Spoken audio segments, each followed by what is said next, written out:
welcome to A Single Parent's Guide. My name is Ingrid M. Williams, and today I will be chatting with you a little bit about goal setting and the importance of kind of writing down your goals and setting deadlines, something that you can work towards in a tangible way.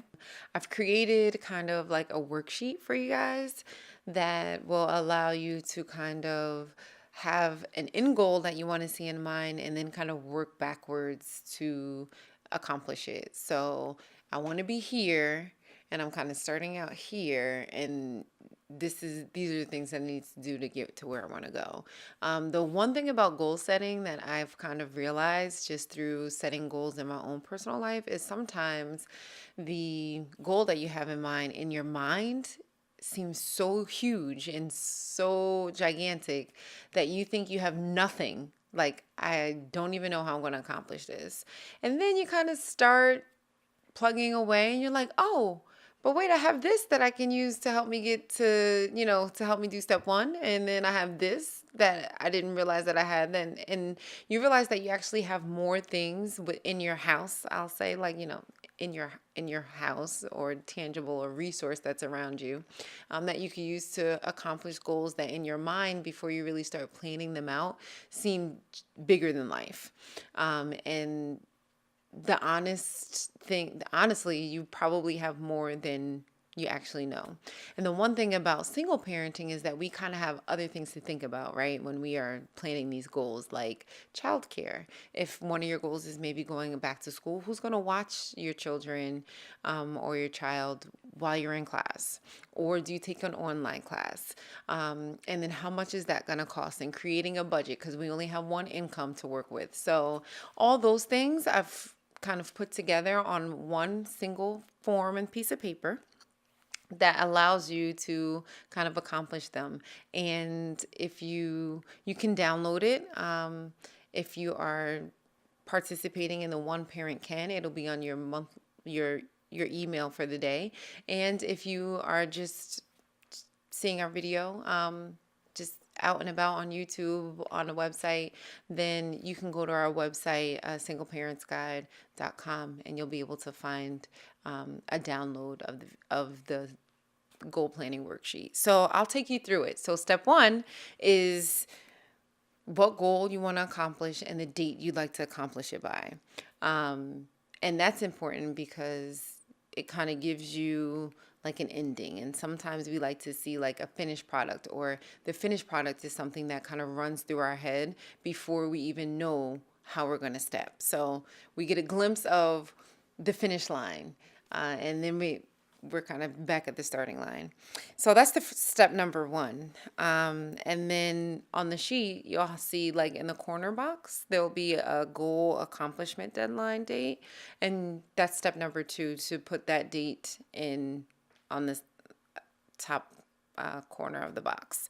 So the third step is the tools that I have to accomplish my goal. And that is, what do I have already? Like, so step one is where you want to be. And then step three is kind of, what do I have already that can get me to the end goal? So after you've written out and decided what it is that you want to accomplish, then you just kind of write down some of the tools that you already have to help you accomplish that.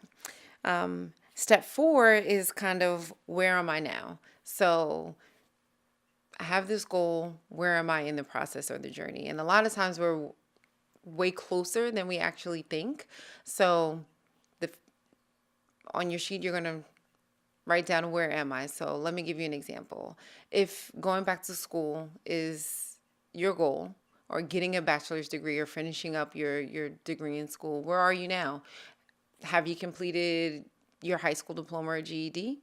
If not, then that needs to be kind of your step one, like getting registered to complete those things. If you've already taken some classes, step one might be contact your school to see, or the school that you want to go to see how many of those credits are going to transfer over.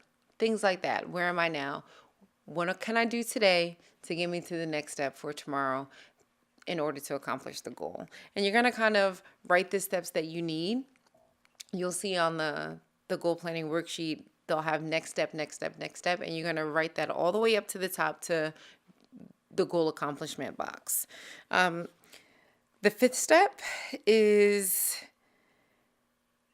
just filling in those next step, next step, next step. And then step number 6 is areas where you need help. And this is a really important one because sometimes our goals are so personal that we feel like we can't ask for help. And I'm trying to kind of let you guys know that it's okay to ask for help, and help is really important on the journey because you can't really accomplish that much alone. So help might come in the form of childcare. Maybe somebody's going to watch your kids for you.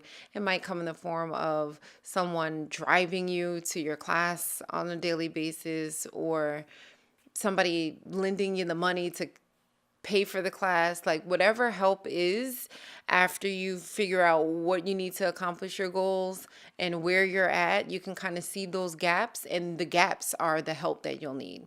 So step 6 is to identify areas and where you're going to need help. Step 7 is setting a budget for your goal. And so that means if you're going back to school, there might be an expense with that. You might have to add in childcare. You might have to add in transportation costs if you're going to be on public transportation, or even if it's going to be like added driving, you might have to account for an increase in gas, but it's still doable. You just kind of need to know how much money you need to in order to accomplish it. Step 8 is the gratitude box, and that's just the last step, just to remind you of all the great things that are happening as you pursue your goal. Sometimes we might get so fixated on some of the things that are going wrong in the goal planning or the goal obtaining process, and things will go wrong, and which is why we need to insert a conscious step to just reflect and remember all those things that are going right. So as you go, if you make these, just list things daily as you look at your sheet of or your goal planning guide, as you think back to it or reference back to it. Just don't forget to always fill in something in number 8 on what you are grateful for. So I hope this sheet helps, and I hope that once you're able to plan out your goal and see it on paper, that it encourages you to begin quickly to accomplish it. Like the faster you start, the greater the odds are that you're actually going to accomplish it. The longer you let it kind of linger, you kind of lessen the opportunities or the chances that you'll have to accomplish it. So let me know what you think. info@asingleparentsguide.com for any feedback, questions, concerns, or if you have, or if you want any insight on where you go with the sheet, you can always reach out to me. And I look forward to hearing how you are smashing and slaying these goals that you are planning out on your goal planning worksheet. Thank you so much for watching. I am Ingrid M. Williams, and have a great day.